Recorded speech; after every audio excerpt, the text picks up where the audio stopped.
buenas a todos, es un placer tenerlos aquí un día más por el canal de Entendiendo la Fisiología y el día de hoy también me place presentarles esta segunda nueva sección de las tres nuevas secciones que tendrá el canal, que trata sobre la farmacología, otra rama de la ciencia que conecta con la fisiología y va a ser muy importante también para llevar de la mano la presentada en el video pasado, que es la rama de la fisiopatología, porque veremos que se hablará mucho de fármacos. Y entonces, para entender la acción de diversos fármacos, será bueno siempre el ver la parte farmacológica y cómo ocurre todo este proceso y el porqué de esos medicamentos específicos que se recetan en patologías específicas, dado a la fisiopatología que tenga dicha enfermedad.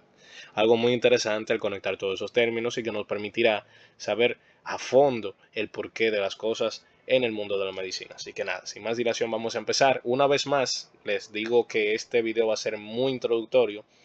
De hecho, en este prácticamente no se tratarán casi temas de la materia, será algo más introducción a la explicación de qué trata la farmacología, pero es importante saber esto. Por eso este video va a ser algo cortito, pero sé que va a sentar las bases para poder hablar de esta disciplina. Así que sin más dilación, empecemos hablando sobre qué es la farmacología. Cabe destacar la bibliografía utilizada va a ser el libro de Ryan y Dale, Farmacología en su 10ª edición. Eh, Definiendo la disciplina farmacología, esta bibliografía que vamos a utilizar nos da la definición de que es el estudio de los efectos de las sustancias químicas sobre las funciones de los organismos vivos. Básicamente, la farmacología surge a raíz de disciplinas antiguas, por ejemplo, los boticarios, que llevaban a cabo ya el tratamiento de diversas enfermedades con, bueno, lo que tenían a la mano. En ese entonces, hierbas o cosas naturales, ¿verdad?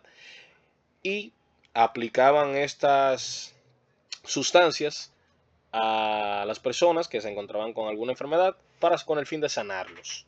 La farmacología vendrían siendo, si se podrían considerar esos sus inicios, pero viene siendo ya una farmacología muy arcaica, viene siendo algo que ni siquiera tiene fundamento científico. Por ende, también veremos más adelante que fármaco se le conoce a una sustancia que su estructura química es conocida y que tiene un efecto sobre los organismos vivos. Entonces, como tal, eh, para ese entonces, aunque vienen siendo los inicios de la farmacología, no viene siendo farmacología como tal, porque todavía no se había buscado el por qué o el cómo accionaban todos esos medicamentos o esas sustancias que se le aplicaban a la persona enferma que lograban sanarlo, ¿verdad? Y no se tenía una especificidad por la cual se atacara directamente al problema que está generando la patología en el paciente, como si se realiza gracias a la farmacología y a los estudios ya más avanzados, ¿verdad? Pero básicamente viene siendo esta, la rama que estudia el accionar de todos esos medicamentos en base a la fisiopatología que se ve en diversas enfermedades, tomando en cuenta el estado alterado que se crea en un paciente.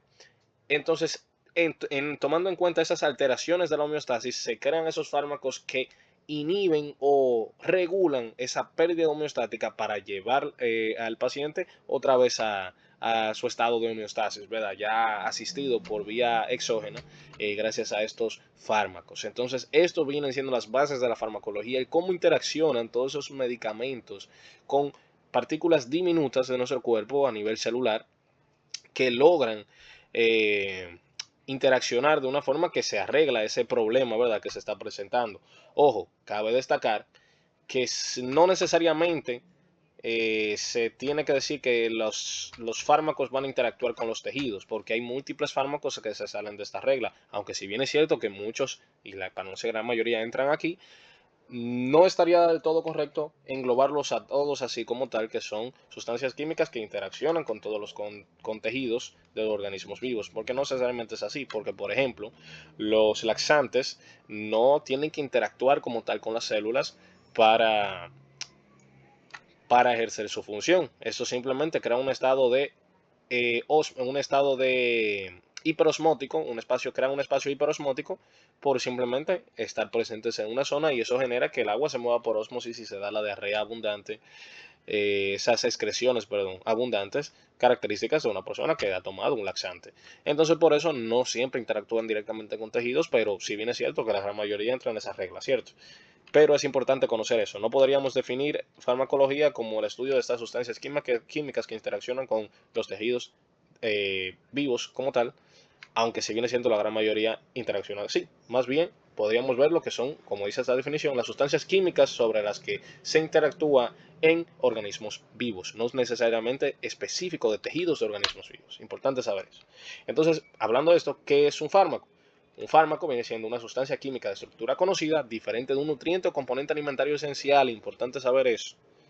Porque el fármaco va a ser algo exógeno que no producimos nosotros como tal, aunque si bien es cierto que hay sustancias que entonces también se saldrían de esta regla, por ejemplo, la insulina que se le aplica a los diabéticos, en esa vía exógena viene siendo un fármaco, pero realmente es un producto endógeno, es un producto que producimos nosotros mismos, pero por ciertos estados patológicos se pierde la función de producción natural de estas sustancias y por ende se administra de manera exógena y pasa a ser, en vez de ser una sustancia esencial, ya pasa a ser un fármaco, porque ya se administra de forma exógena. Entonces vamos a ver que a lo largo de tanto la parte de fisiopatología como en esta parte de farmacología y en la otra rama que veremos en el canal, que es microbiología, vamos a ver que utilizaremos y aclararemos en cada momento cuando estemos hablando de un componente exógeno y un componente endógeno, para así saber cuando podríamos estar hablando de un posible fármaco en contexto de la enfermedad que estuviéramos hablando, o cuando estamos hablando simplemente de la parte de la alteración de la homeostasis, o lo que debería ocurrir en un estado homeostático normal, ¿verdad? Importante saber esto. Ahora quise traerle esta imagen para no durar tantísimo hablando sobre la historia de la farmacología, ¿verdad? Porque tiene sus inicios desde años antes de Cristo. Por la parte de que ya existía como tal bases muy poco fundamentadas, pero bases, ¿verdad? Sobre diversos brebajes, pócimas o sustancias, ¿verdad? En su entonces consideradas mágicas que curaban la enfermedad. Luego de eso, entonces surgió más adelante el negocio de los boticarios, que un dato curioso es que el nombre de botica que se le da a las farmacias que venden medicamentos bien económicos surge de aquí, de la palabra boticario, que boticarios básicamente se utilizaba el término para referirse al local y también para la persona que administraba estos fármacos que principalmente eran de origen natural en ese entonces, de origen de hierbas y cosas y demás, que, bueno, pues comercializaban esto para que las personas pudieran tratarse. Era la farmacia en esos tiempos. Pero fue ya a raíz de en el siglo XIX, que coincide con el avance de múltiples áreas de las ciencias, que ahí justamente es cuando se deja un poco de lado los dogmas de que todas las cosas van por fuerzas sobrenaturales y se estaba empezando a buscar el porqué de las cosas desde un punto científico.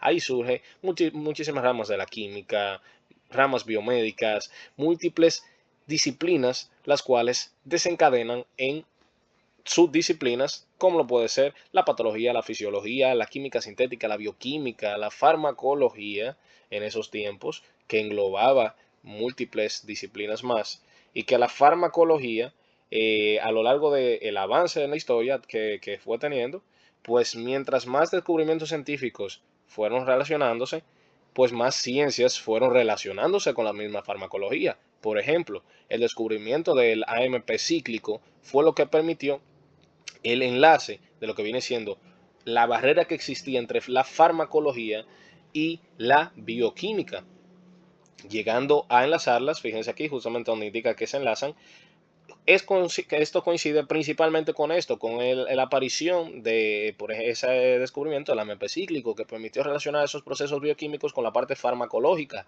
Y entonces múltiples disciplinas se fueron sumando más y más a esta gran pues valga la redundancia, disciplina también conocida como farmacología. Por eso, a pesar de que vamos a abrir tres secciones que en un inicio suenan muy distantes, realmente se relacionan.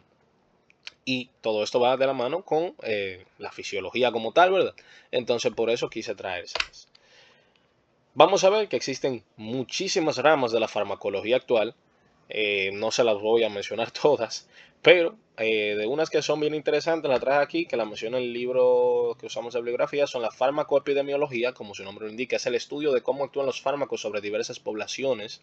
La farmacoeconomía, que la farmacoeconomía, su nombre también deja saber de lo que trata, es más bien eso es lo que nos permite saber lo que viene siendo el estado del mercado y las posibilidades económicas de las poblaciones para la adquisición de diversos fármacos. Eso es lo que permite colocarle el precio a los fármacos y saber a los precios que pueden ser manejables por las poblaciones, aunque esto es algo muy controversial porque deja sobre la mesa de que, pues bueno, que la farmacología es un negocio, lo cual choca a muchas personas, como al ser una más rama de la medicina, pues es algo chocante, ¿verdad? De que todo esto se vea hasta cierto punto como un negocio, pero al final del día las cosas se rigen por la economía, al fin y al cabo.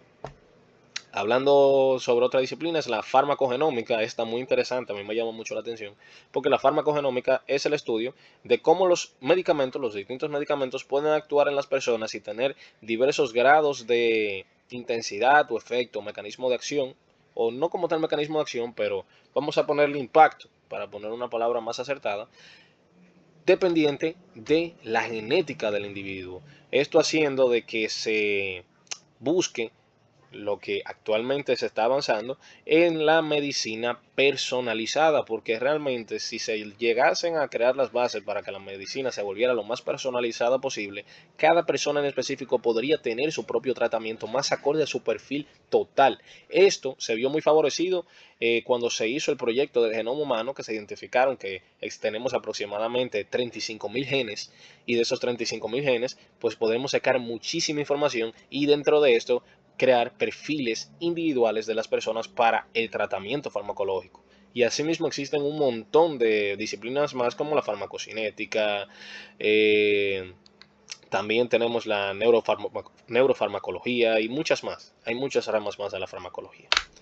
Bueno, este viene siendo el tema de la siguiente clase, pero lo adelantaré un poquito para que no se vayan tan crudos en esto. Entonces vamos a ver la acción de los fármacos y los principios generales de todas esas acciones. Es importante saber el supuesto de Paul Ehrlich, que nos indica en su estudio, ¿verdad?, sobre los fármacos y cómo estos actúan, que este fue el que plantó las bases del supuesto que plantea de que los fármacos actúan de una forma específica y no actúan de una forma, pues hasta donde momento como se iban viendo todos los medicamentos que existían, de una forma mágica, que simplemente el paciente se lo toma y se sana automáticamente porque se lo tomó. No, deben existir diversas interacciones químicas microscópicas, las cuales permitan el explicar el cambio que ocurre en el paciente debido a que se tomó el fármaco al interaccionar con un tejido. Aquí la única parte que no entra dentro de todo viene siendo la parte de que debe interaccionar con tejido, porque ya vimos en el inicio que ya dije que no necesariamente siempre es así. Pero sí bien es cierto que este supuesto fue el que plantó las bases para entender la farmacología de hoy en día. Finalmente, vamos a ver que los fármacos actúan en el cuerpo mediante diversos mediadores o receptores. Estos pueden ser de tipos enzimáticos, moléculas transportadoras, canales iónicos y receptores. Para entender el concepto de todos estos receptores, porque vamos a considerarlos todos como receptores como tal, no como, porque vemos que aquí hay una subdivisión de receptores, pero con el término receptor básicamente es que es la molécula diana a la cual va a actuar el fármaco o el mediador fisiológico, ¿verdad? Que también puede ser mediadores fisiológicos como hormonas o neurotransmisores, no solamente fármacos, pero es el punto de acción, el lugar donde va a tener acción esa molécula, que también, pues como se dijo, puede ser de manera exógena, una molécula que se administra de manera exógena, poniendo de nuevo el ejemplo de la insulina, o de manera endógena, también la misma insulina. Entonces es algo importante saber eso. Eh, a lo largo de todos los videos vamos a detallar con mucha precisión cada uno de estos receptores o mediadores para la acción de los diversos fármacos y también de moléculas endógenas como las hormonas o neurotransmisores que mencioné hace un momento. Algo importante saber es que estos receptores y moléculas o mediadores, ¿verdad?, que tenemos son esenciales para todos los organismos vivos multicelulares, porque si no fueran por estos, no pudieran enviarse mensajes, por decirlo de forma metafórica, de célula a célula. No podría haber un control homeostático. No podría ejercerse la función fisiológica total, normal, en ningún organismo en el cual esté ausente de estos receptores o mediadores, ¿verdad? Por ende, son de suma importancia y por esto radica en que tenemos que poseerlos en cada una de nuestras células y no solo eso, sino que también debemos tenerlos de una forma muy especializada y en cantidades específicas para que diversas células sean más sensibles que otras a diversos mediadores, hormonas, neurotransmisores o fármacos, y a su vez tenemos que tener mucha especificidad debido a que no cualquier fármaco, neurotransmisor, hormona o demás puede unirse a cualquier receptor, sino que uno específico puede acoplarse ahí.